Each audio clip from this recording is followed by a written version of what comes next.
Привет! Как дела?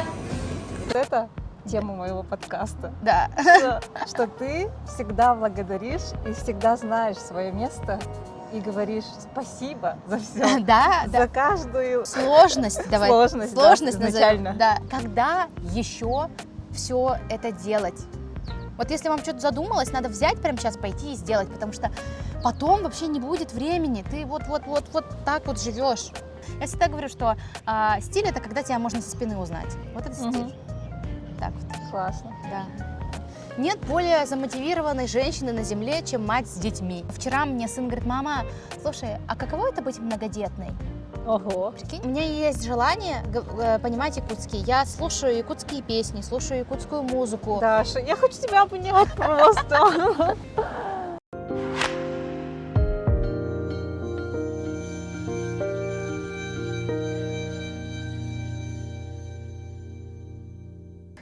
Добрый день, дорогие друзья! Сегодня у меня на подкасте кто? Я! Даша Габышева! Давай обнимемся. Ох. Нормально все? Нет, нормально все. Давай сначала представимся для тех, Да, Да. вдруг правда, что такая, да, это я, все, что вам надо знать. Ну, у меня такое ощущение, что весь город тебя знает. Честно, у меня иногда самой бывает такое ощущение. Но это потому, что мы общаемся, ну, плюс-минус в одном круге, возможно, там, правда, ну, шапочно там, кто знает. Ага. А все равно я верю, что республика большая, город большой, и, возможно, кто-то и не в курсе, да, вот, поэтому Тоже точно. что я о себе могу сказать? Меня Даша Габышева зовут, мне 32 года скоро будет, у меня 3 детей, я многодетная мама, получается, вот, я работаю Мы с персональным тобой стилистом. коллеги. Да, мы Мы с тобой коллеги. Коллеги по многодетности, да.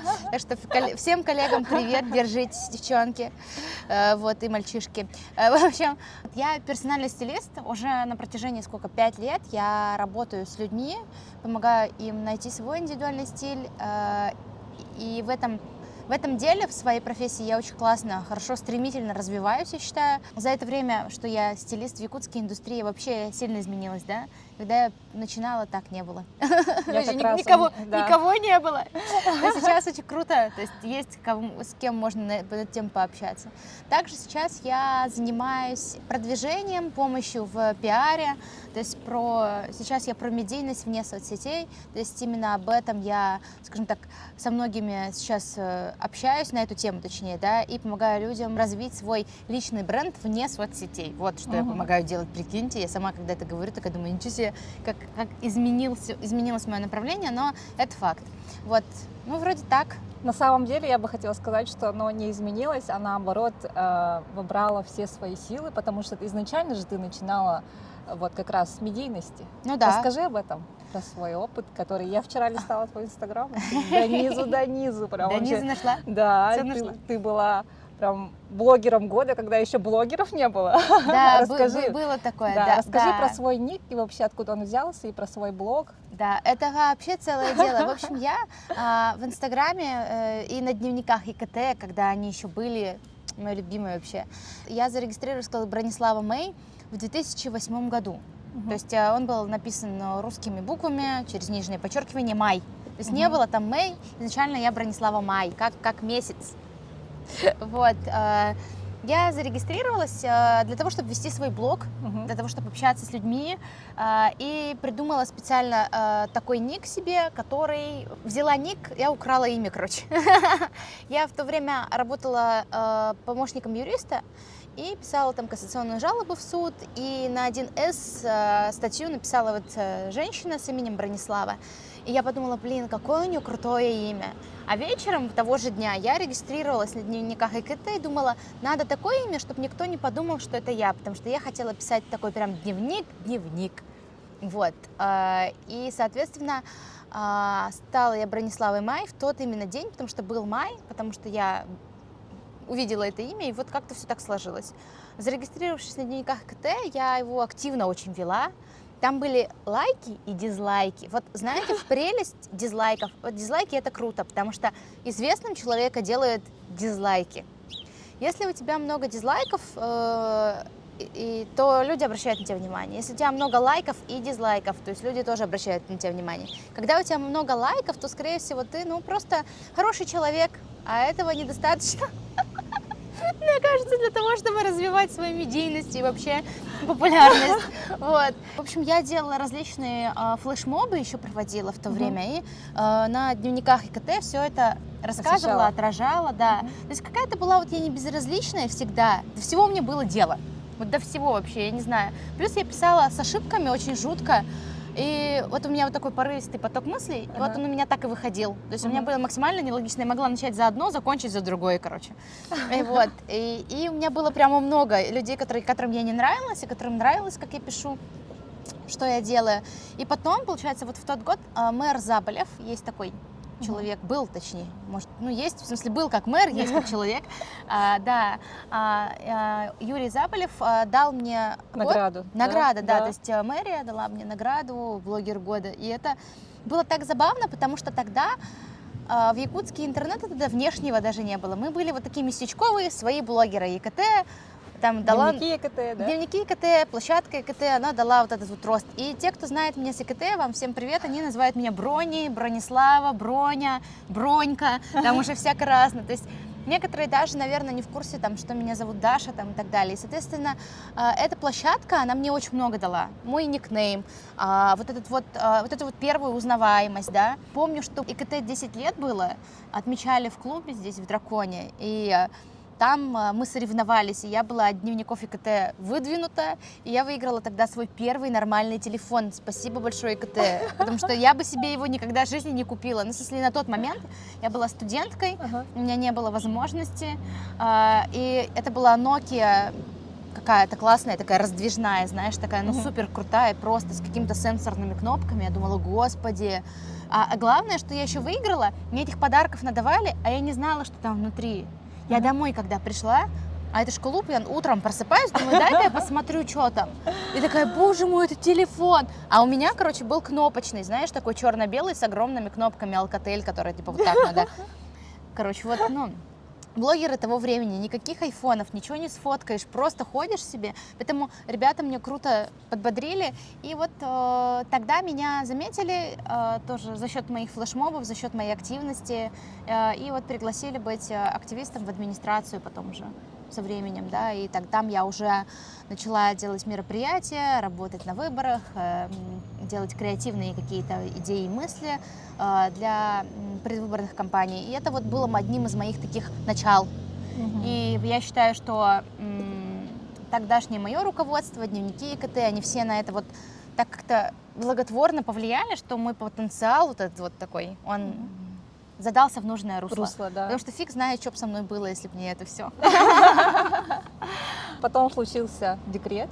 Да, потом как я вышла уже, замуж? да, я задумалась уже тогда быть стилистом. В 2012 году я начала вести Инстаграм, и получается, что рост вот такой вот, да, стремительный, у нас же начался где-то в 2014, в 2015 году, там начались только вот эти первые рекламные интеграции, какие-то такие. Первые бартеры. Да, первые бартеры, шатковалки, да. И у меня, я помню, что тогда уже было по якутским меркам, типа а-ля там 2000 подписчиков, ну что-то такое. И я прям обожала Инстаграм, все туда постила, все там вела, прям я жила в этой соцсети, потому что ИКТ как раз дневники закрылись, и надо было куда-то условно бежать же вообще, некуда было идти, вот туда я перешла и там вот обосновалась. Подумывала быть стилистом, я не так давно нашла свой дневник, письменный за 2016 год, где я пишу о том, что хочу учиться у Гоши Карцева в Санкт-Петербурге, он тогда был. И вот тогда, получается, я начала думать об этом, только думать. И размышляла о том, чтобы переехать в Питер. Даже туда ездила, зондировала, проверяла, там почти 3 недели, что ли, жила, смотрела, чем бы я могла заниматься. Но это нужно было уволиться здесь, это всюду. То есть, потому что я же здесь жила, соответственно, работала в администрации, при администрации у меня. Короче, нужно было уволиться, это было самое трудное, потому что это место слишком много дает, когда тебе много дает места, ты не можешь уйти, потому что это вот такая созависимость. То есть ты готов ночью работать. То есть я была из тех, кто мог прийти на работу ночью, если надо. То есть я трудоголик, реально. Мне это мешало жить, мешало строить там какие-то отношения, делать какую-то другую деятельность. То есть я прям была вот там.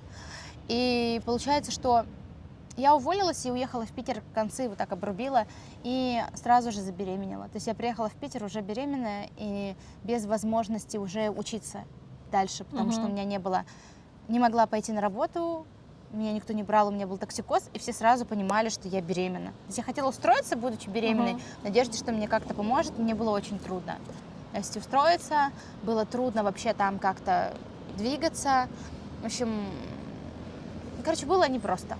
Вот так вот. Я хочу про беременность сказать, вот я недавно тоже прорабатывала вот этот свой страх, и как раз до этого, по-моему, мне кто-то... Страх беременности. Это у всех многодетных есть, да? Да. Ясно. И мне одна моя подруга сказала, что, оказывается, вообще организм женщины устроен так, что если она не самореализует свой потенциал, то организм просто берет и направляет в нужное русло, то есть чтобы ты реализовалась как мама. Ну да, Вот. я верю в это. Я верю, что матка такая, так, ну все, у нас есть свободное время, ее мысли свободны, можно типа чем-то, да, Заполнить. заполнить, да. И Да. еще в этот момент, я так думаю, что еще адекватность отключается. Есть такая штука все-таки, знаешь, я верю, что я, например, максимально рациональная, то есть у меня мозг всегда включен, да, но каким-то просто невероятным способом устроена так, что матка, она такая как-то вот, она сильнее мозга. То есть она даже самую рациональную такую женщину, которая я знаю, чего я хочу в этой жизни, может, так сказать, направить, да, вот в материнство. Потому что вот у меня так получилось, да, что по всей видимости, я согласна, знаешь, мне нравится эта теория, я с ней соглашаюсь, что был люфт, у меня реально был люфт, когда я уволилась, и вот в этот промежуток времени как бы моя матка меня такая, все, теперь ты в моей власти, да, возможно, так и было, да, и я забеременела. И честно скажу, что беременность была непростая, Ну, конечно, сложная, вообще по многим факторам, тем, что ты не дома, тем, что ты не понимаешь, как пользоваться поддержкой людей, как пользоваться, в смысле просить, да, поддержку людей, то есть вообще от того, что ты привык быть сам с усам, да, то сложно расслабиться, сложно довериться, и вот тот момент, у меня проявилось максимальное количество деструктивных моих каких-то частей, и было супер трудно, то есть было супер трудно с собой. Мне было сложно быть с собой. Это оказалось, потому что когда ты кучу времени вот так работаешь, или типа чем-то там активистской деятельностью занимаешься, ты как бы на фоне вот этой вот медийности, извините, конечно, что я так говорю, чувствуешь свою значимость, но ты реального себя не знаешь. То есть это тоже такой момент, который многому меня научил, да, как говорят. То есть себя не знаешь, потом ты проваливаешься в эту беременность, где ты должен быть тет-а-тет с собой, где нужно себя слушать, где нужно понимать свое тело, где нужно понимать себя, а ты не знаешь вообще ничего о себе, ни кто ты, ни что ты любишь, ни какой ты человек, ни как тебе жить вообще, ничего ты будешь делать теперь нафиг с этим животом, как вообще. Элементарно я сидела, и я не понимала, как я забеременела. То есть, понимаешь, насколько это странно. То есть мой мозг не понимал, откуда берется беременность в организме женщины. То есть настолько я была глупая во многих вопросах. То есть да, я умела там то делать, умела это делать, занималась там многими классными делами. Но в отношении себя я была глупа и не осведомлена. Вообще.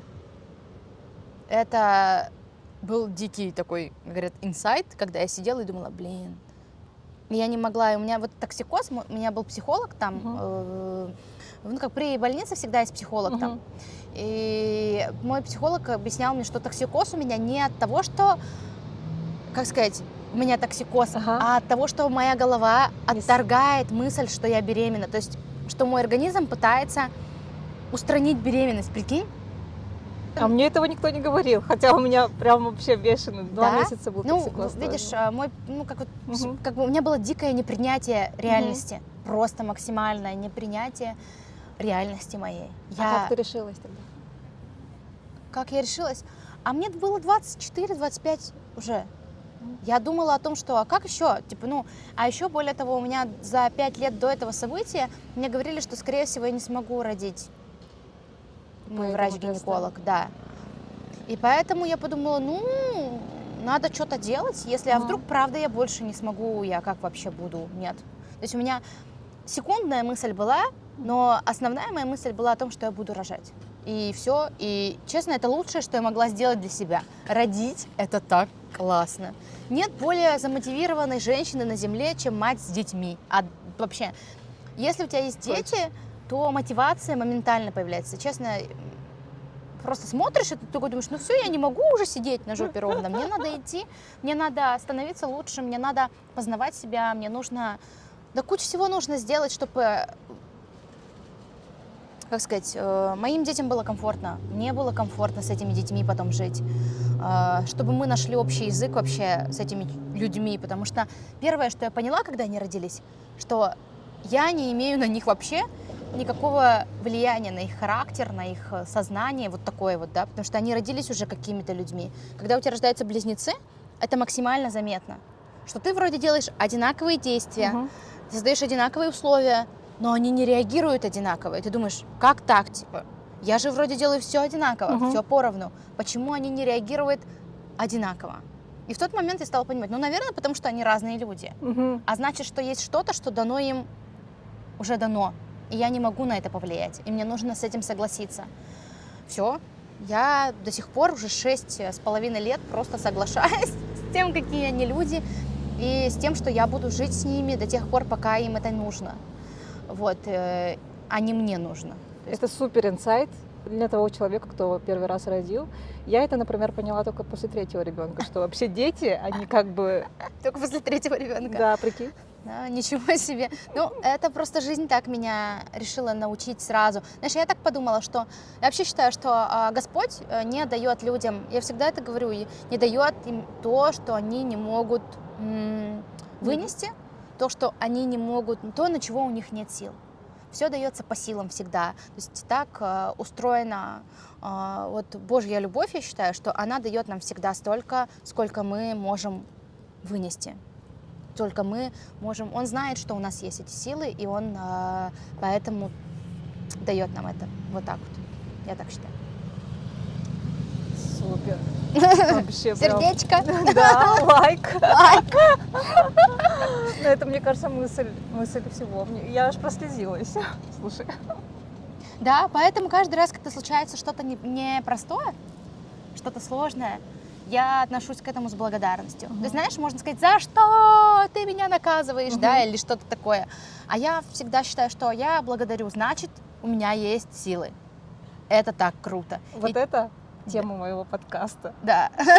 Что ты всегда благодаришь и всегда знаешь свое место и говоришь спасибо за все. Да, за каждую сложность. Давай. Сложность изначально. Да, я всегда благодарю за все сложности, потому что то, что я здесь, какая я есть, все это через сложности. Может быть, где-то есть такие классные истории, где человеку всегда было классно, и он такой сам весь классный, и он живет, и в нем есть эта сила, но меня сильной делают сложности. Я это понимаю, и за это я благодарна вообще Богу, благодарна своей вот этой, как ее называют, судьба, может быть, кто-то называет, каждый по-разному же называет, да.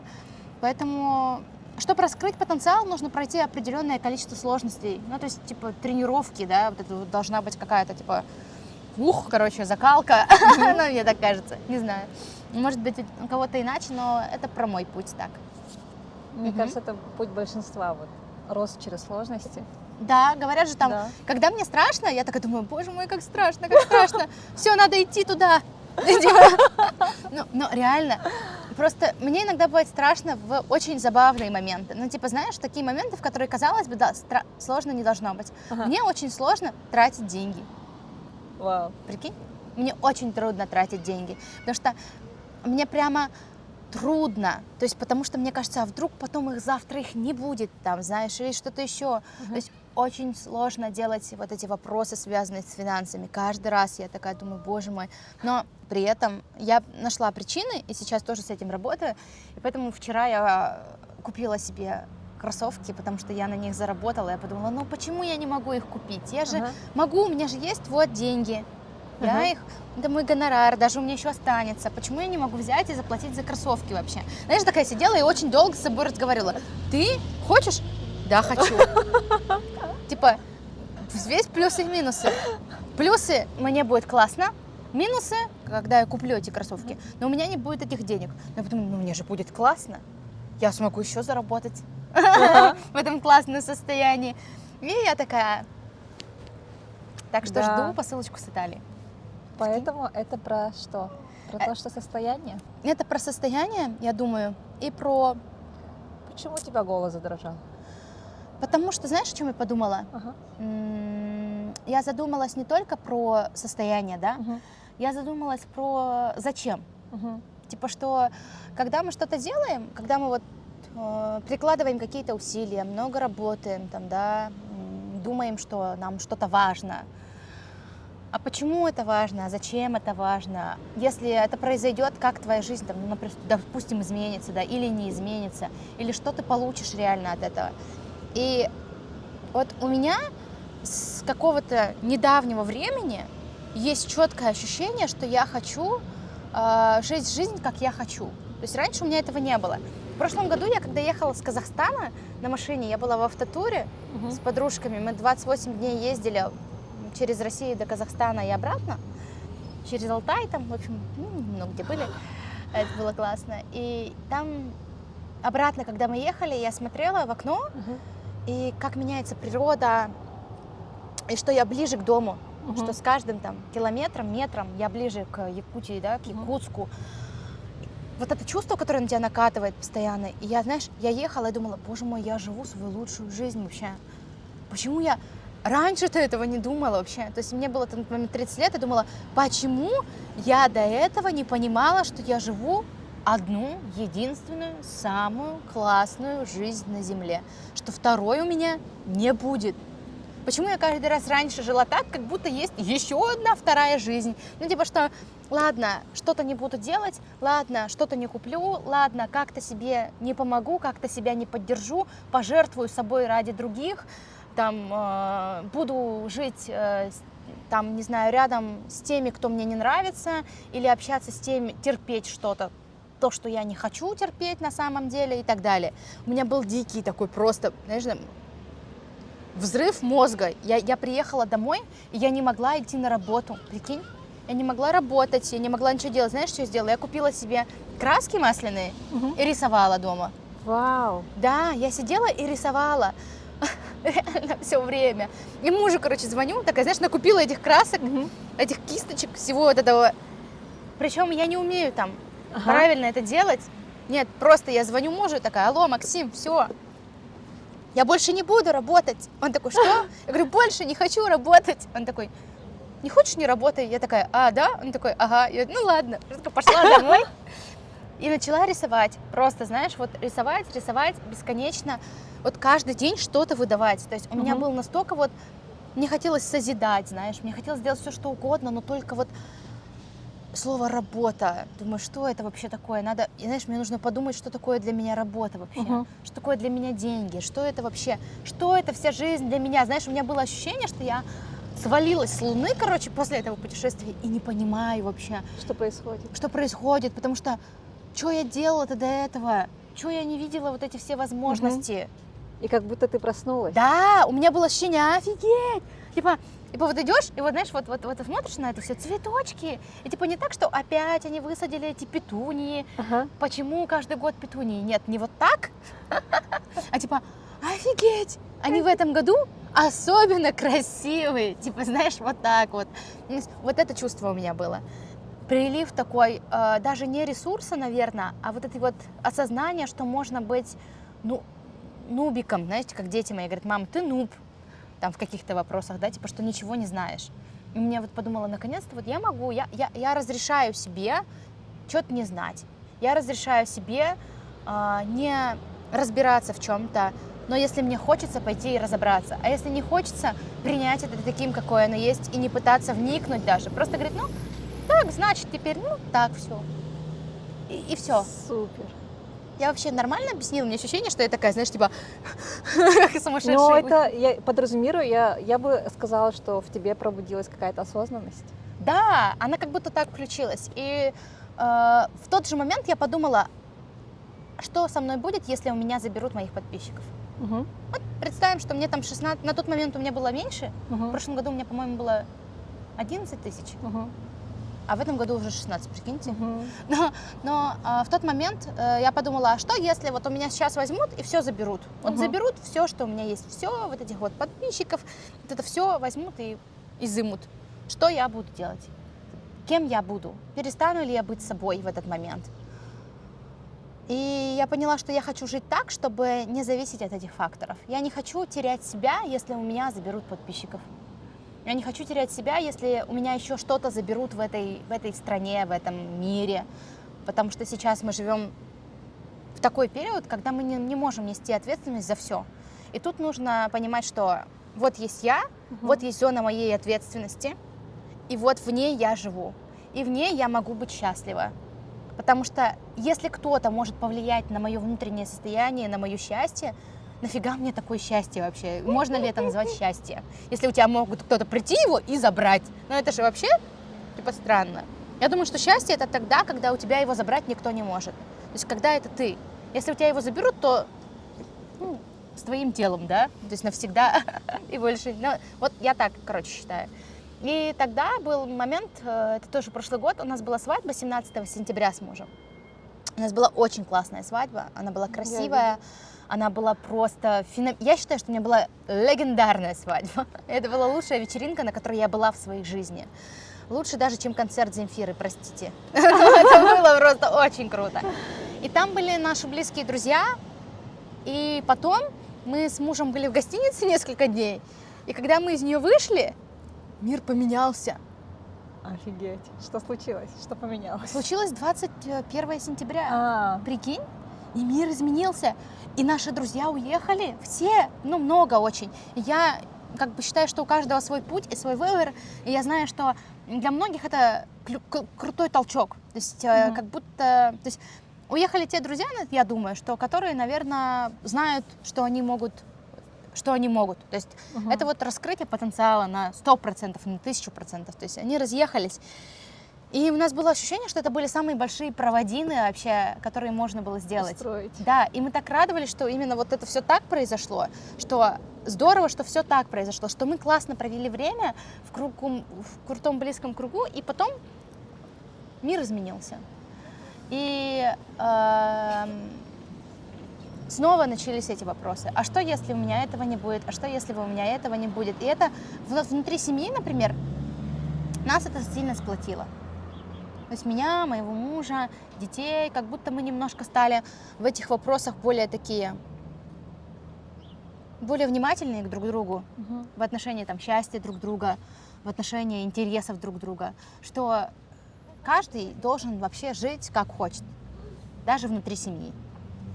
Хотят дети, например, наши, ехать к бабушке в Новосибирск и провести там всю зиму. Значит, они будут это делать. Я их спрашиваю, вы хотите? Они говорят, да, все, вот вам билеты, вот чемоданы, езжайте и проведите это время, как вы хотите. Хочет мой муж делать что-то, ехать в тур и бегать. Езжай и бегай. Хочу я ехать в Грузию собирать свой тур. Я еду и делаю, потому что когда еще все это делать? Вот если вам что-то задумалось, надо взять прямо сейчас, пойти и сделать, потому что потом вообще не будет времени. Ты вот так вот живешь. Типа как бы, не знаю, нестабильно. Вот ты сейчас вот здесь вот. Ага. У меня такие мысли приходят только тогда, не только тогда, а в целом они обостряются тогда, когда я слышу, что вот кого-то не стало. И для меня эта новость, она как бы ровная. Я не переживаю, я радуюсь за душу, то, что она ушла, да. И как бы я считаю, что вот то, что люди жалеют, там, скорбят сильно. Они жалеют себя в этот момент. Ну, это достаточно эгоистичная позиция. Да. Для меня это каждый раз про напоминание, видишь, как солнышко, напоминание про то, что нужно жить каждую секунду и каждую минуту. И помнишь, мы вот недавно встречались, я тебе говорила, что твоя энергетика, она такая, дает понять, что ты живешь каждую секунду прям. И, ну, для меня ощущение, что я живу каждую минуту, а ты живешь каждую секунду прям вообще вот на полную. Да, знаешь, у меня бывают моменты, когда я лежу.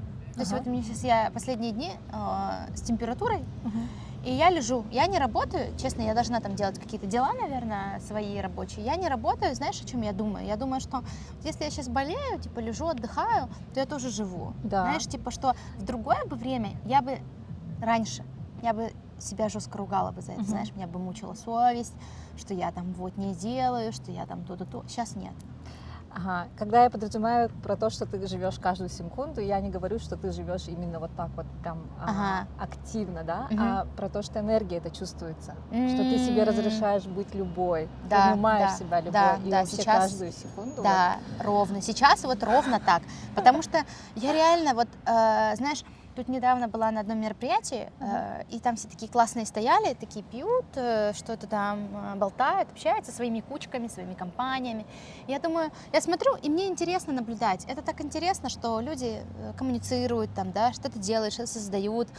И вот мы такие все в одном большом помещении вместе, но при этом мы все не вместе. Знаешь, вот, ну, как бы я это ощутила. Потом включили музыку, то есть пришел диджей, начала играть музыка, и я такая думаю, ну, может быть, мы сейчас все потанцуем.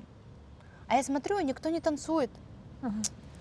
И я такая думаю, да елки-палки, никто не танцует. И знаешь, я ловлю себя на мысли, что мне тоже неудобно танцевать, потому что я хочу, а я вышла на час из дома буквально, там, на полтора, мне уже уходить скоро. И никто не танцует. Я такая смотрю, думаю, блин, ну что никто не танцует, как-то думаю. Но потом, когда заиграл Меладзе, я думаю, ай, была не была, красиво ты вышла. Потому что я подумала, а что делать-то, блин? Я что, буду ждать, пока они все начнут танцевать, у меня кончится время, мне надо будет домой. Знаешь, у меня такие мысли, и я думаю, все, я буду танцевать здесь и сейчас. А про себя, потом, когда я смотрела, и когда уже там общалась с другими людьми, меня там некоторые поддержали, кстати. Я начала танцевать, и начали тоже другие люди подходить, и, ну, то есть со мной как бы двигаться. И ко мне начали потом подходить мои знакомые и говорить, блин, я тоже хотела, но как-то вот что-то никто не танцевал, мне вот было стрёмно, вот ты начала, я подумала, вот стоит тоже начать.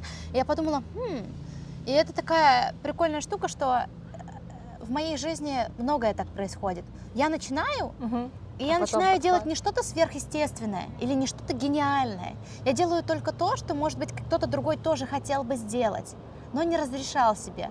Вот. И когда я себе разрешаю, всем становится спокойнее. Как будто, ну так можно, будем тоже танцевать. И я считаю, что это неплохо для других людей. Это хорошо и для меня, и для них. Что кому-то так, кому-то по-другому. Но я выбираю вот танцевать здесь сейчас, петь, прыгать, знакомиться, общаться, если нужно. Вот. Короче, жить вот тут, здесь. Ты именно разрешаешь себе делать то, что сейчас хочется, да, в моменте. Да. У тебя есть такое свойство, ну, ты же стилист, поэтому ты чувствуешь тренды, да? И тренды не только в одежде, а именно в самовыражении. На чем заключается вот твоя популярность? Это изначально вот Бронислава из дневников ты сказала, да? А потом то, что вот, ну, насколько я помню, когда я была здесь, в Якутске, ты очень сильно прям нажала в сторону того, что бодипозитив. Да, был момент. Да. И сейчас увидела у тебя в закрепленных там посты, тоже про любовь к себе. Именно твоя тема, где ты через любовь к себе, через принятие всего, всех своих там и хороших черт, и плохих черт, вот через принятие этого очень тонко чувствуешь прям вот тренды, которые сейчас актуальны. Расскажи, как это происходит и как ты решаешься вот именно. Думаешь ли ты, ну, вот это, наверное, залетит или нет? Или смотри, вообще история такая, что я интуит по своей натуре. Все, что я делаю, оно максимально интуитивно. Я так чувствую. Мне иногда вообще не знаю, как объяснить. Я говорю, вот это вот надо делать. И мне говорят, почему? Я не знаю, я так чувствую. Ну, то есть вот в этом мы с тобой прям вообще, да. Я тоже живу, как чувствую. Да. То есть я так чувствую. У меня нет... И меня мои чувства не подводят. То есть вот это такая штука, что, но это про доверие к своим чувствам. Я думаю, что эта штучка, она у многих есть. Просто она, возможно, чуть-чуть запылилась там, не знаю, законсервировалась, я бы даже сказала, за счет там внешних каких-то факторов. А мне повезло, что в том, как меня воспитывала моя мама, если посмотреть видео в Бай-Балалай, да, сделаем рекламу другому YouTube-каналу, моя мама там откровенно говорит, что она меня не воспитывала. То есть, да, ее принцип воспитания это был не мешать человеку расти. Вот знаешь, типа, расти человек будет в любом случае, да, согласись, плохо, хорошо, но расти будет. Вот моя мама просто позволяла мне расти. Со всеми приколами, с хорошими, с плохими, типа вот если взять, что я цветок, то вокруг меня могли быть сорняки, вокруг меня могли быть паразиты, но моя мама, скажем так, никак не влияла на них. Она просто посадила цветок в клумбу, и он рос. И потом цветок каким-то с желанием выжить, выжил как бы, вот так вот, знаешь, пробился через асфальт, там вот так вот. И в этом всем меня воспитывали, и я помню, что были моменты, когда в детстве там предлагают что-то плохое. Да, предлагают. Ну, у всех, наверное, да, такие был момент, ситуации да, были, что да. предлагают что-то плохое. У меня есть два пути: согласиться, либо не соглашаться. И когда ты не соглашаешься, мне говорили, типа, да, ты там, типа, там слабачка, или ты там, ну, то есть, и пытались на фоне того, что ты не соглашаешься делать что-то плохое, пытаются тебя задавить. Кто-то, может, ради авторитета может сказать, там, ой, давайте я буду с вами, да? Или, ой, а давайте, да, там что-то сделаем плохое. Я вот никогда такая не была, то есть я стояла и четко оценивала, подходит мне это или нет. Потому что я знала, что меня не придет спасать мама, меня не придет спасать папа. При всей моей любви и уважению к этим людям, они меня спасать не придут. У них не будет времени, как мне казалось, они будут на работе, они не смогут между собой договориться, потому что они в разводе там, да. Я понимала, что у меня нет, мой отчим алкоголик там, да, и у нас есть проблемы посильнее в семье, что когда если будут спасать, типа выбирать, кого спасать, его или меня, у меня всегда было ощущение, что пойду спасать моего отчима, потому что ему нужнее. Вот. То есть на этом фоне это такой травматичный опыт, да, как сейчас люди называют, который дал мне закалку, чтобы быть максимально вовлеченной и рациональной. Что это дало как минус? Как минус это чрезмерный контроль. Ну, типа, что я контролируешь. Контролер, да. Это сейчас мне, вот я отпускаю, мне легче сейчас, последний там год, наверное, да, полтора мне легче. Но раньше этот контролер во мне был настолько сильный, что я контролировала себя, свое окружение, своего избранника, там, вот это все вот просто вот так вот, понимаешь? А сейчас я отпустила. И я думаю, что через это воспитывается вот эта вот чуйка. Да. Чуйка воспитывается. Критическое мышление, оно и аналитическое. Я была недавно на нетворкинге, и мы сидели, общались с людьми, и там у нас был 8 человек за столом. И из 8 человек 6 людей что-то теребили в руках. Понимаешь? Я это замечаю. То есть я замечаю, что из 8 там людей 6 теребят что-то в руках. 4 что-то, когда думают, рисуют на бумажке. Зачем мне эта информация, я не знаю. Я просто вижу, когда что-то происходит чаще, чем остальное. У меня какая-то, это вот ум такой. То есть, и это мне помогает адаптироваться. То есть у меня есть внутренняя штучка к адаптации. То есть я смотрю, ага, они так делают. И это делает меня в моей работе стилиста уникальной, потому что я умею анализировать чужой гардероб, я умею анализировать стиль, я могу по фотографиям приблизительно понять, что человек предпочитает, понимаешь? Я могу по анкете, я отправляю анкету клиентам, по анкете понять, что у человека есть в гардеробе, а чего нет. Причем вопросы такие: как вас зовут? Замужем ли вы? Сколько у вас детей? Мне достаточно всех вот этих факторов, чтобы понять приблизительно, как человек одевается. Я спрашиваю, как часто вы ходите в магазины, спрашиваю, в каких магазинах вы покупаете одежду. Все.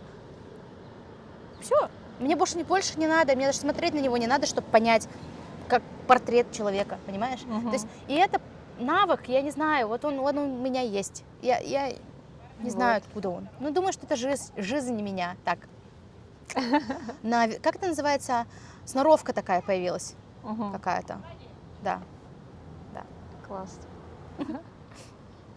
Сейчас хочу рассказать про то, как мы познакомились и как я, ну, в первое впечатление, да, мое. Ой-ой-ой. Ладно. Это же так страшно. Почему всегда так? Ну, потому что страшно все равно. Сейчас первое впечатление, оно такое же всегда разное. Ну, оно классное, мне кажется, Ладно, всегда. тогда всё хорошо. Тогда ладно, тогда говори. Я помню, в Инстаграм зарегистрировалась где-то в 2015 году я зарегистрировалась, и примерно в это время, по-моему, ты переезжала из Питера сюда, да? Или Я это было переезжала из Питера Или в позже? 17-м. Ну позже, значит. Ну, да, в это время я как раз вела свой Инстаграм, продвигала свои фэмили-луки, Да. и я запомнила тебя девушкой прям с очень красивыми глазами и с двумя классными пацанами. Я думала, блин, как же это красиво, какие у нее красивые глаза, какая же она классная, подумала. И парни, вот Мирон и Миша, да? Ага. И они прям вообще, офигеть, какая классная смесь. И, в общем, я запала на тебя вот внешне, чисто внешне. А потом, как мы познакомились, я, по-моему, заказала у тебя разбор гардероба. Да. Я заказала у тебя, по-моему, капсульный гардероб ты делала, Да, я тебе Ага. делала примеры, капсулу, как Ага. вот под твой тип фигуры, там что. Да, и тогда ты только-только начинала. Да, я Именно. только начинала. Ага. И я помню, что после консультации с тобой моя жизнь, короче, она вообще поменялась. И я реально посмотрела на себя с другой стороны и думала, блин, как я могла носить эти бананы, да? А потом я вчера листала, у тебя тоже была футболка с бананами, прикинь? Да, у меня тоже была футболка с бананами. И, в общем, ты делала мне стиль тогда, когда только-только начался вот этот переход на капсулу, про неж-беж, про да. базовый гардероб. Тогда еще никто, да. Да, тогда еще никто над Только этим мы с тобой. не задумывался. И я после этого постепенно перешла на такой вот бежево-серую какую-то гамму. И я начала тоже смотреть не только на внешнюю, да, получается, на одежду, а именно на себя вообще, как я люблю, как я хочу. Да, И вот в тот момент начинается да. вот внутри Да, работы. то есть, что ты уже ориентируешься от своих собственных желаний. Да. Вот, это очень круто. Хотя моя консультация сейчас, конечно, уже отличается от того, что было тогда, потому что сейчас я применяю и коучинговые навыки, да, в консультации, там, и многое другое. Но я думаю, что общая идея у меня всегда была про человека. То есть мне было важно, вот какой человек. Внутри. Да, в первую очередь, а не про тренды, вот это все. Тренды это, конечно, классно, прикольно и весело, но тренды это бизнес. Тренды, мода это все бизнес, я так считаю. А что будет, если у тебя все это забрать, кем ты останешься, что с тобой вот будет, вот это важно, мне кажется. Ну, тренды, они помогают быть в режиме реального времени жить, да, как будто бы. Но все остальное это же про стиль. Про стиль. А стиль это человек? Стиль это внутри, да. Я всегда говорю, что стиль это когда тебя можно со спины узнать. Вот это стиль. Так вот. Классно. Да. Тебя часто узнают? Меня очень часто узнают, меня по походке даже узнают. У меня странная походка, по всей видимости. Честно, я не знаю сама, но с детства так со школы было, что в школе над моей походкой угорали. Вообще, знаете, что я поняла? Вот все, над чем угорали над вами в школе, это ваши фишки. Круто. Волосы, рост, странная походка. Мне все часто говорили в школе, что я как называется, типа как бабка старая. Ну, типа, ты как бабка старая, типа, что, что у меня есть этот налет излишней мудрости, которая в школе не приветствуется, да, типа нет такого нелегкое на подъем. Мне вечно надо подумать, там, знаешь, поворчать, сказать, ну, блин, зачем мы это будем делать? Такая сварливость, вот, у меня есть сварливость. И душнота еще, да, вот это вот у меня есть. И это мои фишки. То есть это просто вот такой лайфхак, знаешь, подумать, что является тобой. Вот это. И Вот, да, это я. Наши особенности — это наши возможности. Да, Да. конечно. Я с этим вообще совершенно согласна.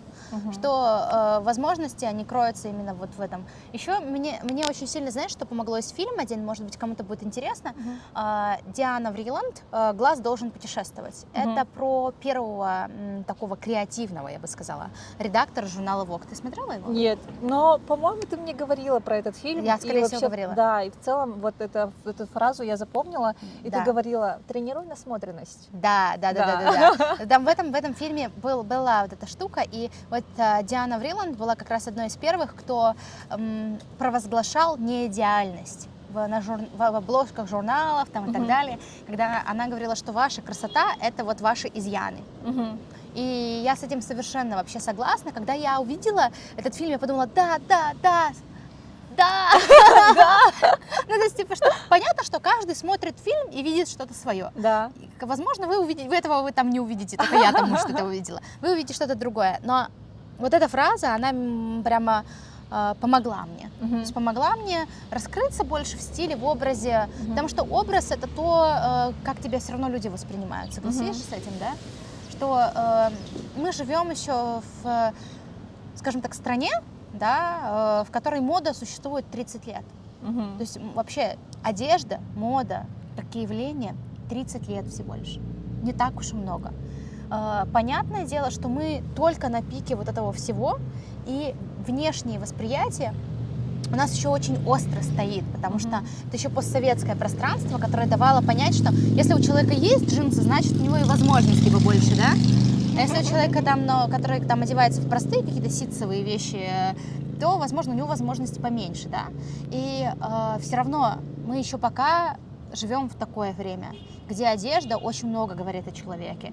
И одежда, на мой взгляд, это один из самых древних способов коммуникации. Мгм. То есть, что в древнее время, да, так, допустим, в принципе, племена и люди, которые живут в племени, Мгм. да, не сильно друг от друга отличались. Мгм. То есть, как было понятно, что кто-то занимается, там, не знаю, убивает животных. У него были бусы из там костей, зубов, животных, которых он убил. Мгм. И мы такие смотрим и понимаем, ага, вот у него бусы из, там, не знаю, костей, значит, он опасный человек. Ну, типа, он тут сильный, он Ага. может, да. Девушка, например, как бы там в платье, еще в чем-то, там было понятно, там, да, тоже понятно, там, замужем она, не замужем, то есть старались там те, кто замужем, больше закрытые, те, кто на выдане, больше открытый, ну, типа, чтобы привлечь самцов к своему телу, да, Мгм. по определению. Тот, кто король, у того что-то здесь где-то понятно, что он король, да? Мгм. То есть, типа, это корона также придумана по такому принципу. Мгм. Потому что Чтобы различались. различались короны, татуировки потом были, какие-то рисунки, картинки, любые визуальные знаки, длина волос тех же самых, как количество косичек, каких-то там штучек, которые они завязывали. И вот это все шло, и одежда, она один из самых древних способов коммуникации. По одежде можно сказать, кто ты, откуда ты пришел и Мгм. что ты можешь дать этим людям. Вот. А чего ты дать, как бы, ну и не можешь. Поэтому, возможно, это какая-то прошивка наша. Мгм. Глаза первое, что, да, раз увидел, понял. Мгм. Все, усвоил. Поэтому, ну, это и хороший способ обмануть, да, потому что можно, если воспринимать жизнь как театр, можно каждый день одеваться По-разному. с разным человеком, почему бы и нет. То есть, если мы осознаем это, то мы Мгм. можем управлять впечатлением, можем управлять Мгм. вниманием, можем управлять вот этим вот, ну, впечатлением, так. Да, Мгм. да, вот так вот. Ты у себя в шапке там профиля написала, что ты амбассадор свободы. А я про себя говорю, ну, я хочу написать, но еще не написала. Я амбассадор природы и творчества. Когда ты говорила, что ты с поездки приехала, у тебя открылись глаза, ты стала вообще по-другому видеть мир, ты пошла рисовать. Мгм. То есть это творчество, творческий порыв. И что после этого изменилось? Что дало тебе вот это вот? Что мне сопр- вообще дало? Да, что дало именно соприкосновение с творчеством, когда ты рисовала, что... Соприкосновение с творчеством дает соприкосновение с собой. То есть потому что после каждого осознания большого, Мгм. инсайта, как любят говорят, после каждого внимательного изучения себя Мгм. хочется побыть с собой. Потому что, да, ты что-то осознал, и ты такой, о, это я еще такой? Ага. а как мне с собой с таким сейчас? Как мне с собой с таким сегодня? Что еще? А что я увидел? А почему я это в себе заметил? А что мне это сейчас даст? Как я могу это конвертировать в жизнь в свою, да, вообще? Как теперь я буду с этим жить? Потому что то, что в нас внутри открывается, это не всегда то, к чему готовы мы головой. И это большое противоречие и исследование. То есть тут нужно остановиться, я считаю. Но я остановилась неосознанно. То есть это просто ко мне пришло само, что ага, теперь я не буду работать. Я сначала запаниковала, я не буду говорить, что я сразу такая, да, я не буду работать. Нет, я запаниковала. Это было выгорание? А? Выгорание это было? Нет, это было не выгорание, а просто нежелание. Просто нежелание что-то делать. Плюс я еще тогда была в анонимной группе по взрослые дети алкоголиков, я пыталась пойти, всяко разное. Там, ну, то есть были свои такие нюансы некоторые. Потому что я там еще кое-что нащупала, свое более откровенное, более важное, такое большое для себя. И вот в этом все я хотела побыть с собой. Я хотела познакомиться еще с тем человеком, которого я не знаю, потому что в моем мышлении, в моей голове не было места для этого. Я такая, типа, ага, а как ты будешь работать? И что ты будешь делать? Типа, знаешь, ну во мне просыпался вот такой человек, типа, и что? И чем мы будем теперь заниматься? Ну, молодец. Типа, теперь ты, ну, знаешь, критик появился. Этот критик, типа, ага. И тогда я с Машей Нафанаиловой еще встречалась чуть позже, о том, типа, на каком языке мы разговариваем сами с собой. Это очень интересно. Да, я такая, на каком языке? Я такая слушаю свой внутренний голос, а мой внутренний голос говорит, в смысле ты не хочешь работать? Давай-ка, давай, думай, что будешь делать. Прессует она. Ну, рисовать, конечно, хорошо, а есть ты что будешь? Ну, типа, знаешь, я тогда думала уже об этом, что мне не нравится, как я с собой разговариваю. И почему нам неприятно с собой оставаться-то в итоге? Именно поэтому-то и неприятно, потому что мы себя не любим, мы себя жестко в разные места, да? Вот, и вот тут я такая, ага, и я хочу быть себе другом, я хочу быть себе поддержкой, я хочу быть себе тем взрослым, который любит, который охраняет, который бережет, который подскажет, который направит. Таким я хочу быть себе взрослым. Да, ты молодец, ты умная, ты головой все понимаешь, но внутри тебя есть трепетное, нежное сознание твое, вот это вот, да, есть душа. И вот с этой душой надо быть аккуратным. Душа, она ранимая, душа, она нежная, душа, она смотрит и видит на мир вообще иначе, не так, как твоя голова.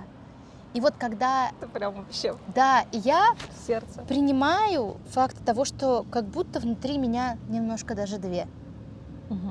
Есть душа, которая стремится к Богу, душа, которая стремится к созиданию, которая стремится к творчеству, которая стремится к материнству без конца вообще, то есть, ну, да, стремится к любви, к вот этому вот бесконечному балансу, какому-то чему-то идеальному. Да, благодарности. Душа, она такая большая, и я иногда думаю, боже мой, моей душе мало места в моем теле, нет, я хочу вообще другого. И вот и есть вот это не тело, а именно есть голова, которая помнит трудности, которая помнит, как было сложно в детстве, как было сложно в учебе, как было сложно там, тут, в прошлых каких-то отношениях было непросто. И эта голова, она бесконечно такая, ага, любовь, какая тебе любовь? Вот в прошлый раз, помнишь, мы любили, как нам было плохо? Ну-ка, тебе потом не опять, типа, там, терпеть, пока ты там восстановишься, да, после своей вот этой любви, ну, типа, да? То есть есть же такое, и голова, она вот такая, и я представляю свою голову, как вот какую-то такую, знаешь, такую... Как из мультфильма «Головоломка» такой. Да, только моя голова, она, знаешь, в костюме Людмилы Прокопьевны из служебного романа, знаешь, такая, типа, сухая, черствая, такая, типа, в своем там коричневом костюме, такая стоит над моей нежной душой, которая такая неизмеримая, полная, такая, знаешь, легкая, еле заметная такая. на лайте, на чили, на расслабоне, которые я всех люблю, типа, и которая хочет чувствовать бесконечно. И вот эта голова, которая эти чувства немножко там спиливает, сглаживает. И одно без другого невозможно, я это принимаю. И вот когда я это поняла, то да, вот это осознание, оно мне вот все дало, что мое осознание тогда, вот в путешествии, и мое творчество мне дало принять факт, что я немножко разделилась. Я начала себя слышать еще себя. Тут, внутри, здесь. И я потом подключилось тело. К концу года я еще тело подключила. Что я поняла, что ага, тело тоже есть. Оно тоже существует. Да, оно тоже умеет говорить, но по-другому. И все. И такой момент меня стало 3. Мой дух, моя голова, вот эта вот адекватность, да, которая еще называют, и мое тело. Нужно работать мне хорошо и качественно над головой, я так считаю, чтобы сделать эту голову более осмысленной, более лояльной, менее радикальной, консервативной, убрать вот это вот. Потом я смотрела свою карту желаний, смотрю, там ничего нет из того, что я хочу. Прикинь? Потому что я делала карту желаний без осознания, что моя душа... Да, без осознания своих желаний. Я пересмотрела, я вернулась из Казахстана, посмотрела на свою карту желаний, такая, так, тут нет ничего из того, что я хочу. Здесь все то, что хотят все.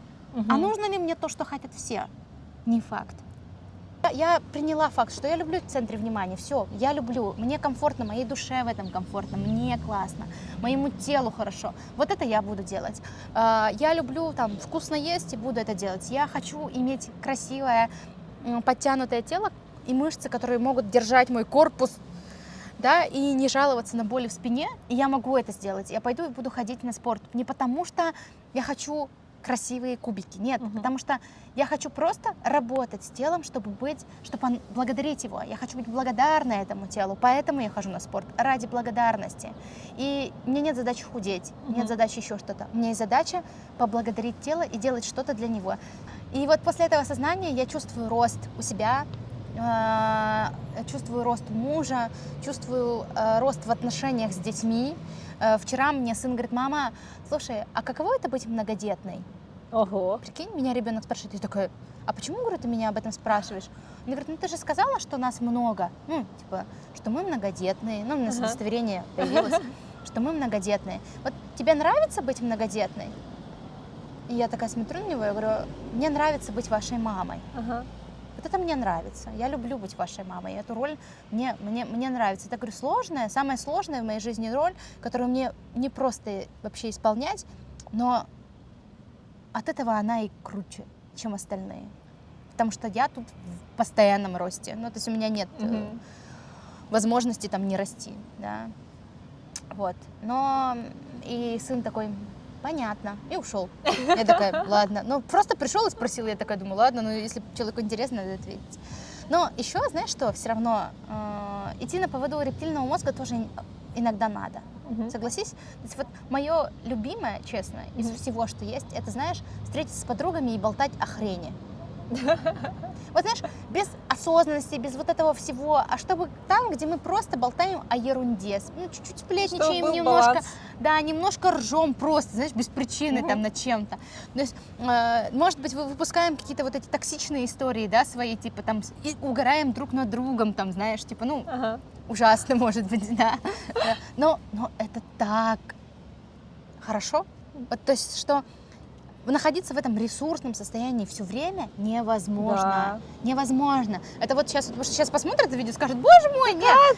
Духовное. Да нет. Я люблю лежать и ничего не делать, когда не хочу ничего делать. Я люблю встретиться с подругами, пойти поржать. Я люблю высунуть голову из люка машины и делать так, типа. Я люблю орать песни, прыгать, кричать.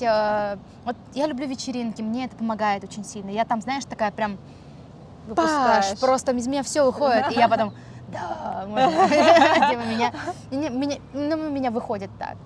И поэтому я люблю делать вечеринки, да. Я люблю... Да, это про то, чтобы проживать все эмоции. Да, и что во мне есть обратная сторона, такая, как прожигатель жизни. У меня есть это. Это моя обратная сторона. Я так прожила очень большую часть своей юности. В драконе, в Европе, в джете, в вертолете, в стелсе даже. Вот во всех этих заведениях я была. Есть миллион фотографий, если ты отмотала, там...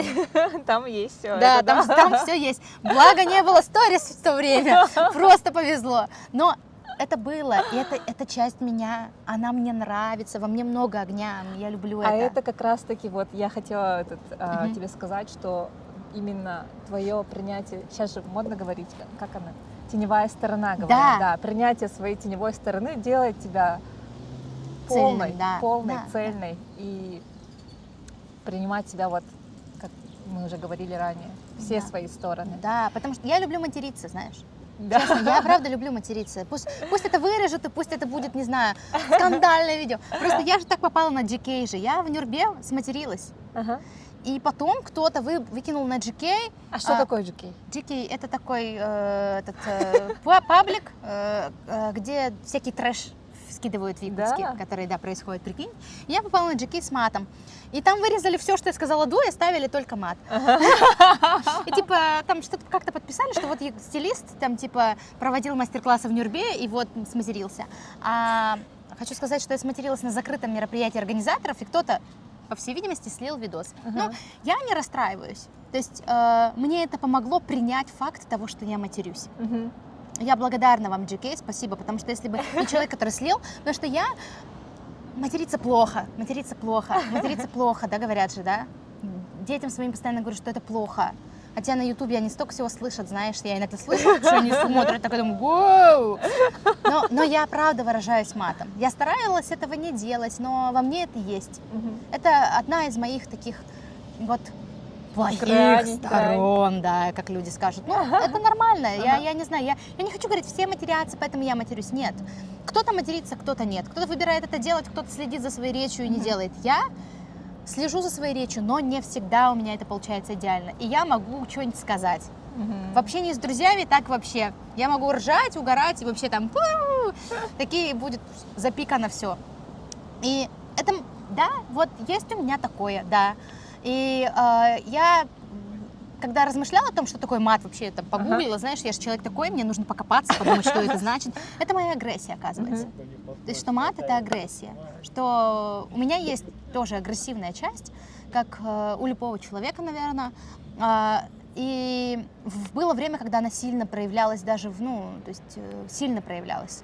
Что я была таким человеком, знаешь, которому слова не скажи, я там сразу, что ты сказал? Сейчас я понимаю, что это неумение работать с эмоциями, я понимаю, что это неумение совладать с собой, да, это не любовь к себе, тоже определенное неуважение к себе как к личности. Но маты я решила оставить себе. Знаешь, вот если вот я работаю над собой, там все делаю, маты я оставляю в себе, извините. Пусть это кому-то нравится, кому-то не нравится. Вот когда ты говорила, что когда я сначала раздвоилась, да, в тот момент, когда у тебя включилась осознанность. Я раздвоилась. Я и моя биполярка.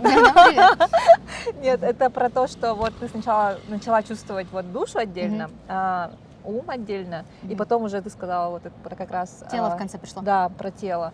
И это же про триединство как раз мира и значение как раз, мы с Айсаной тоже об этом говорили, Üskut, Salgınkut, Якут, Боркут. Я видела твой пост недавно с Исыха. Ты писала, что вот как раз тебя не возили на Исых в детстве, и поэтому ты начала принимать только сейчас. Вот. Да, да. Расскажи про этот опыт. И вообще в целом, как ты после этого, когда ты начала замечать традиции, свою культуру, как это отразилось на твоей жизни? Все началось с того, опять же, с прошлого года. Вообще прошлый год, он для меня особенный. В прошлом году, еще весной, у меня было ощущение, что я какая-то внутри полная. Я тогда еще не дошла до вот этой истории с душой, там, умом, телом, но я дошла до истории того, что мне как-то некомфортно. Вот знаешь, вот типа, когда как будто внутри меня что-то есть, а мне, короче, знаешь, вот так вот, короче, внутри. И я понимаю, я когда сплю, я вижу себя деревом, большим-большим деревом. И я вижу, что корни у этого дерева вот такие маленькие, некрасивые такие, знаешь, маленькие. И что дует ветер, и это дерево может упасть, Ага. потому что корни маленькие. И я задалась вопросом о своем роде, о своих предках, Ага. о том, откуда я. Стала там бабушку спрашивать, гуглить, искать родственников мамы, потому что я знаю, я помню только отца матери, например, помню там свою бабушку, мамину маму, и вот так вот. Мне повезло только с папиной со стороны от моей бабушки, что я в жизни встретила и прадедушку, и прабабушку. То есть все. В остальных, к сожалению, там не было, там с дедушками не было тесного общения ни с одним из. Вот, с бабушкой, там, и ее родителей я не встречала, например, да, маминой стороны. И как будто вот так вот, знаешь, обрезано. И реально мне снилось, что вот корни, и вот меня тут нет ничего дальше. А я уже большая, понимаешь, я уже выросла, и меня не держит. И я понимала, что я не смогу расти дальше, я не смогу развиваться, если мои корни не начнут укрепляться. И я в прошлом году для себя решила, что я буду укреплять корни. Я не знала как, что, искала просто способы. Ну, ты знаешь, ходила вот так вот, типа, может тут, может здесь. И потом, в какой-то момент я подумала, что я хочу, вот после мы ехали с Казахстана, и я решила себе, что в этом году я поеду в Нюрбу. А Нюрба — это родина отца, моего отца. И я не знала, как я попаду туда. Я не знала, когда. Я знала, что я поеду. Просто знала, что это будет. И потом на нетворкинге осенью, кажется, я встречаю там девушку, которая говорит, вот, я из Нюрбы, у меня тут магазин одежды в Якутске, в Нюрбе, вот я хочу, говорит, там и женский клуб открыть, и хочу, чтобы женщины там приезжали, и там кто-то... И она зовет кого-то другого, не меня. Я слышу краем уха где-то вдалеке, что она это говорит, и я, знаешь, такая бегу к ней. Вы зовете людей в Нюрбу? Возьмите меня, я приеду. Она такая, ага, хорошо. Какое-то видео мы записали для нее, что я приеду в Нюрбу. Все. Я такая смотрю, она мне не пишет. Она мне не пишет. И я давай ей сама писать, здравствуйте, я хочу, когда вы меня возьмете в Нюрбу, мне надо в Нюрбу. Реально, прикинь, знаешь, не знаю зачем, не знаю куда, не знаю кому мне надо в Нюрбу. Я пишу об этом там сторис, пытаюсь что-то там сделать и найти. У бабушки беру фотки родственников, все, договариваюсь, что еду я, по-моему, в декабре. Это та поездка, где ты сматерилась? Да, легендарная поездка. Да, и там получается, что я поехала, это были шикарнейшие дни в Нюрбе, замечательная Айта и ее женский клуб в Нюрбе, всем респект, девочки, всех люблю, помню, вообще это было просто прекрасно. Меня сводили в краеведческий музей, потом я через подписчиков нашла родословную, аж прикинь. Ого! Потом по этой родословной я в краеведческом музее нашла фотографии своих родных, прикинь, нашла, чем они занимались, кем они были, и это так прекрасно, то есть и это такая сила. То есть в Нюрбе я поняла, что я хочу знать якутский язык.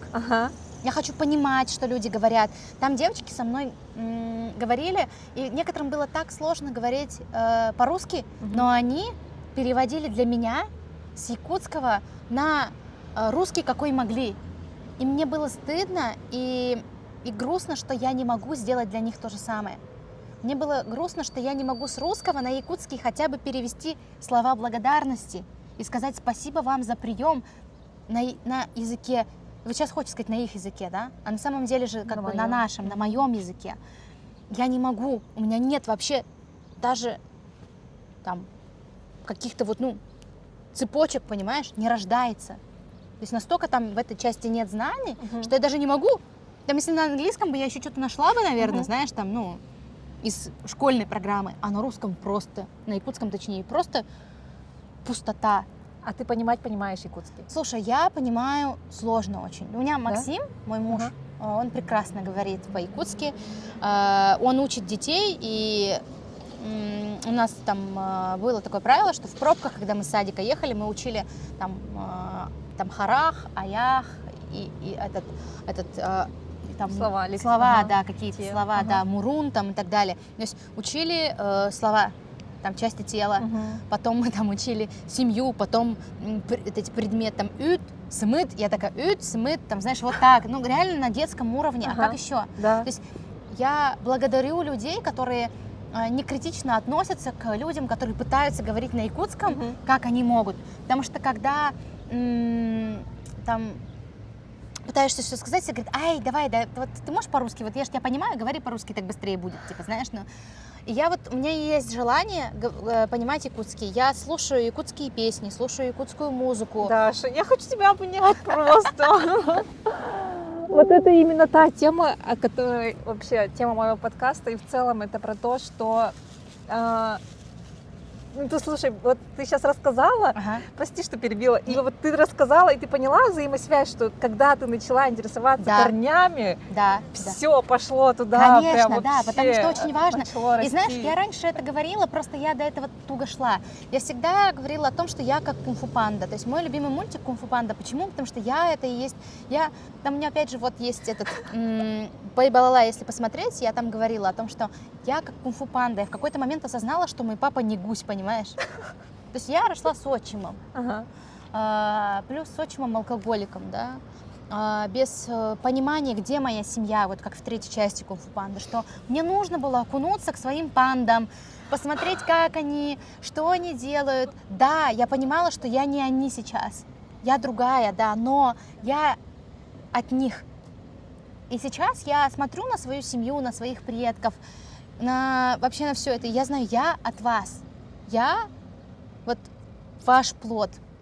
Хотите вы этого или не хотите, принимаете вы меня или не принимаете. Я часть вашего рода и вашей семьи. И это осознание, оно делает меня сильной. Да. Это осознание дает мне чувство, что за мной есть вот это мои родственники, мой дедушка, мои там братья, сестры там, и предки, которые занимались тем, чем они занимались. И я благодарна, опять же, всем им, потому что это делает меня собой. И я думала об этом, да, и что у них у всех была разная жизнь. И я хочу быть тем, кем они могли бы гордиться, например. Я хочу быть тем, кто изменит какие-то, как говорят, родовые программы, да, кто-то говорит. Какие-то вот устоявшиеся, знаешь, там истории с тем же самым алкоголизмом, с теми же самыми пагубными какими-то историями, с какими-то грустными моментами, с веселыми моментами. Мне нравится, что все женщины в нашем роду, например, да, от мамы, все умеют шить, все знакомы с машинкой с детства. И я знаю, что это тоже повлияло на меня. Да. Что бабушка, которая шила там шапки, унты в детстве в нашем, да, она повлияла на меня, и это делает меня собой. Что она всегда говорила, свою машинку надо любить, свою машинку надо вот разговаривать с ней, она всегда говорила. То есть она подарила там первую швейную машинку мне, сестре, маме там, да, то есть у нее было вот это. И это тоже делает вот какое-то ремесло, да, передает нам на самом деле. Там папа мой, моя бабушка, там моя тетя, они все хорошо учились. Моя бабушка, вот она учитель учителей. И это, с другой стороны, тоже дало мне этот навык. Уметь коммуницировать, уметь общаться, уметь доносить мысли. Бабушка много рассказывала, как правильно критиковать. То есть, потому что она же учитель, она говорит, критиковать тоже правильно надо уметь. Человек должен понять, вынести урок. Да, вынести урок, и ты должна его похвалить сначала. Всегда надо сначала заметить хорошее. И я такая, ага, и я такая тоже так буду делать, потому что это в моей работе тоже работает. Да. И все. И это так классно, и мне нравится быть на них похожей и не похожей одновременно. Мне нравится быть их внучкой, мне нравится Нюрба. Я так полюбила Нюрбу, я же потом еще раз вернулась. И еще, может быть, поеду, как бы планирую и в летнее время. Я не знаю, может, когда-нибудь я там дом куплю. Все может быть. То есть, что я родину теперь... Нюрбу я считаю своей родиной. И я благодарна всем, кто в Нюрбе вот, очень классно меня принял, потому что это помогло. Сильно помогло вообще включиться полюбить Нюрбу. Потому что там... И вообще, потом мне говорят, вот эта девушка с Нюрбы, вот эта девушка с Нюрбы. Я такая, столько творческих девчонок с Нюрбы, оказывается. Я такая, нифига, мы такие классные. Я такая уже такая, вот мы нюрбинские, мы такие. Вот так вот. Супер, Даша. Да, и это все через это. Ты права, через триединство. Знаешь, я еще этого так сильно не осознавала, пока мы не начали с тобой это разговаривать. Мы поговорили, и я такая, точно, блин, реально. Что все вот так плавно-плавно приходит, очень плавно. И сейчас у меня мысль лишь о том, что вот как раз, когда ты ехала в пути обычно, ты медитируешь? Я, честно признаюсь, не особо. Мгм. То есть я не Ну, не практикуешь пока. так прям в таком Ага. ключе, да. Но вот когда ты была в пути, Мгм. ты была в медитации. И Реально. ты была в соединении со своей душой. И поэтому вот то, что там пришло, все. Да. Я считаю, что если вы еще не ездили в автотур, надо успевать, надо В ехать. целом, да. Да, потому что это огромное количество инсайтов. И еще я ехала с классными людьми.